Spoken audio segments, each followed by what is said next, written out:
Presentations. We have a presentation this evening on San Mateo County's Home for All program, an initiative to address housing on a regional basis. Good evening, Honorable Mayor, Mr. Vice Mayor, and the members of the Council. My name is Jessica Stanfield-Mullen. I'm with the Office of Sustainability, and I'm here tonight to talk about our Home for All San Mateo County initiative and the Closing the Jobs Housing Gap Task Force. And I had a presentation ready, if it could be loaded. It's got a little device on it. It's got a high-tech device with screen. Steve, never mind. Yeah. Cut.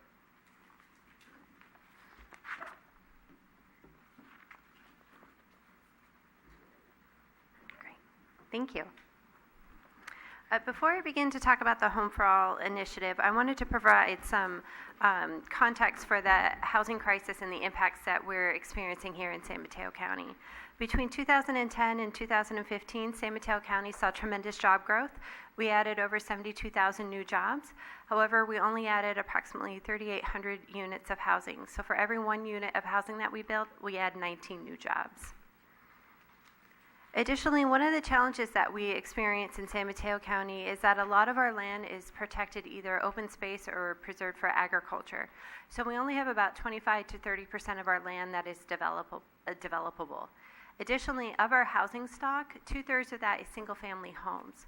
So we have to think very creatively about the available land that we have to develop, as well as thinking about creative solutions to utilize our existing housing stock that we have throughout the county. As everyone is aware, we've seen tremendous increases in prices for sale single-family homes in condo, as well as rents for 2-bedroom and 1-bedrooms throughout our county. As of December 2016, the median price for a single-family home was $1.3 million, and for a condo, it was $750,000. Also, we are experiencing that a lot of our workforce is commuting from outside the county. The 340,000 jobs that we have in San Mateo County, 2/3 of our workforce is coming from communities beyond San Mateo County.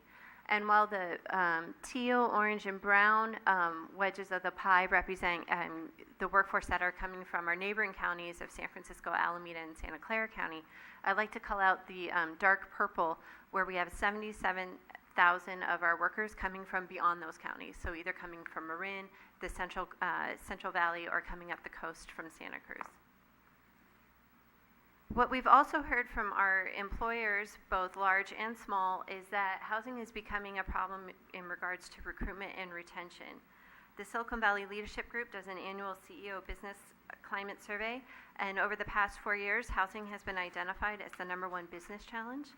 Additionally, the Bay Area Council did a recent poll of residents and found that 34% of poll respondents indicated that they would likely be leaving the Bay Area due to high housing prices. So from that, the Board of Supervisors convened a study session in March of 2015 to look at ways in which the county could address this problem. They looked at 29 different policies and programs that the county currently has either in place or would be enacting over the next couple of years, as well as the funding commitments that they have provided since 2012. The county has invested $64 million in funding commitments, with a majority of that funding going towards housing development. However, regardless of these policies and funding commitments, the Board of Supervisors felt that more could be done. So in September 2015, they convened the Closing the Jobs Housing Gap Task Force. It was co-chaired by Supervisors Horsley and Slocum, had 55 participants with representatives from each of the councils and councils of all 20 cities and towns. I want to thank the Vice Mayor. He came to every one of our meetings at 7:30 in the morning once a month. So we really appreciate his commitment and dedication to this issue. Additionally, on the task force, we had large and small employers and business groups, representatives from the educational communities, for-profit, nonprofit developers, community-based organizations that provide housing services, as well as labor organizations. The task force met from September 2015 through June of 2016, and they really focused on the challenges that they are either their communities or their organizations were facing, and looked at a wide range of tools, best practices, and solutions in 5 key areas, including options for low-density housing and residential neighborhoods, high-density housing options along the transit corridors and in the downtowns, looking at ways to advocate effectively for funding for affordable housing, looking at the continuum of housing needs, including homelessness, preservation, and displacement, and then identifying creative strategies for community engagement. And rather than producing a white paper, the task force really wanted to keep this momentum going and to keep the work going. So instead, they had 4 key areas which they felt that if we could continue this work, we could be able to close this gap. They developed an action plan, which I'll talk about in a moment. We launched our Home for All website, which serves as an online resource center for residents and community partners that want to learn more about the impacts of this housing crisis on our community and ways in which we can address this throughout each of our jurisdictions as well as throughout the county. Launching a public relations and education campaign, and then continuing to build on the partnerships and doing more robust community engagement. And from that, the task force and the county has launched our Home for All San Mateo County initiative this past fall to keep this work moving forward. So what the initiative aims to do is to establish a climate where in San Mateo County there is a diversity of housing that is produced and preserved so that we have a future where everyone in San Mateo County has an affordable home, so that the county will be culturally, generationally, and economically diverse community with housing for all. And how we have structured this initiative is that we have a very diverse steering council, as well as 4 key work groups to sort of continue working on those major challenges that are associated with housing in San Mateo County. So the first group is our outreach and education work group, which is looking to develop a robust community engagement and education plan to engage more voices in the conversation on housing.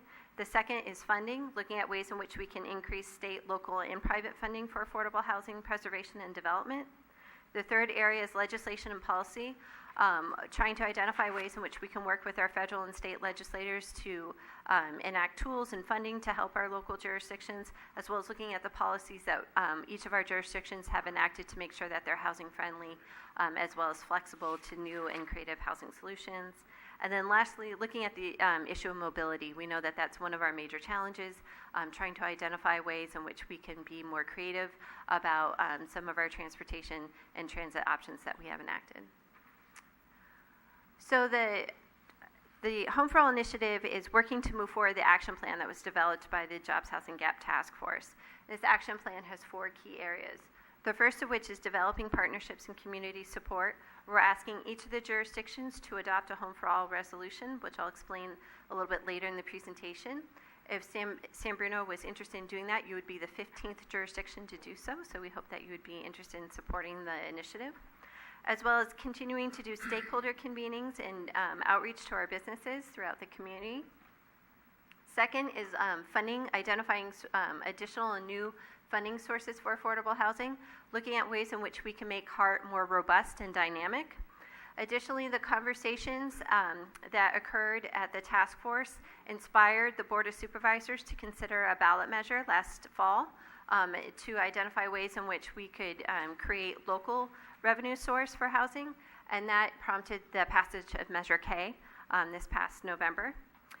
We are also currently looking at doing a pilot project around a RENA shared housing credit legislation to see if jurisdictions are interested in pooling funds and sort of seeing in ways in which we can get more housing built. And then we also established an affordable housing rental preservation fund last June. The third area is supporting all types of housing development. Again, as I mentioned, we have our Home for All website, which serves as an online community resource center.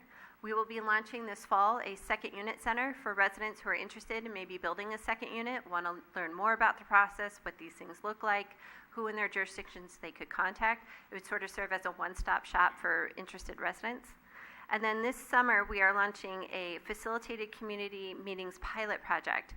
We're asking cities who are interested to step forward, try out new community engagement strategies and techniques so that we can have as many voices at the table in our communities talking about housing and those values that we hold dear.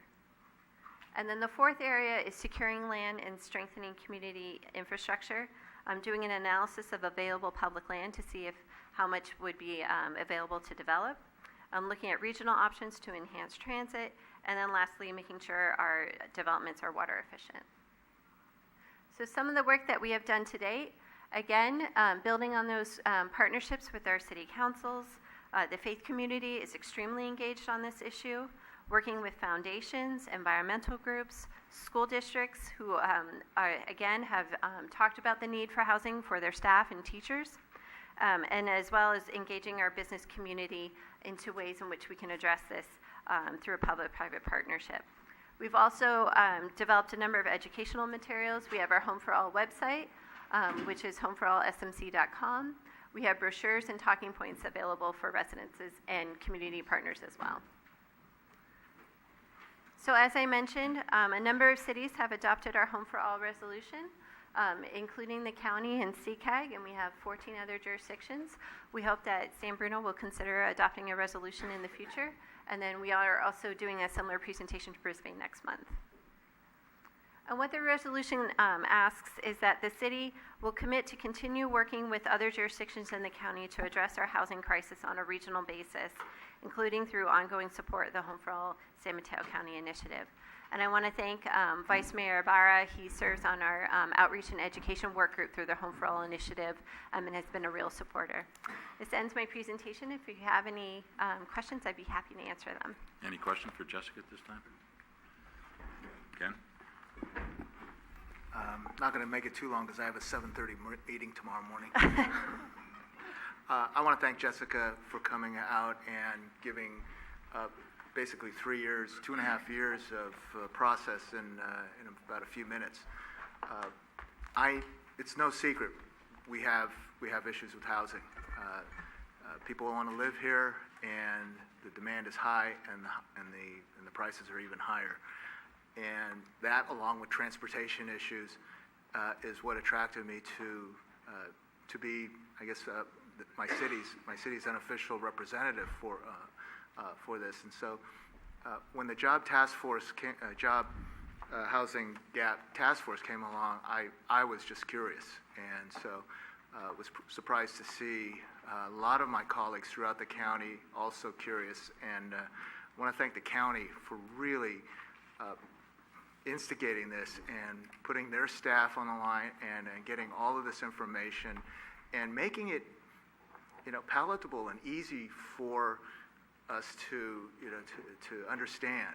And I think the best part of it is that there's 21 jurisdictions, or eventually 21 jurisdictions, that are going to work together on this regional problem that's probably never going to be solved in our lifetime, but we got to get started sometime. Mm-hmm. And it just spurred from, the rental and eviction issues over in San Mateo and Burlingame and all those things and everything, and saying, we got to do something. So I think I'm proud to say that San Bruno is well positioned to do this because we have a transit corridors plan. We understand the issues of higher density. I'm proud that we passed our linkage fees. And so that, through the prosperous times, we will get money to use towards housing. So I'm hoping we are the 15th. We're not the 15th because there was some controversy or anything. We're just 15 because Jessica's very busy. And this is a big issue throughout the county, and it's something that I'm very committed to, and I hope my colleagues in this community is also. Thank you. Thank you, Jessica. I know that the staff is preparing the resolution for our next meeting, and so we look forward to getting on board for Home for All. So Thank you so very much. We appreciate it. Thank you. Great. See you tomorrow. Great.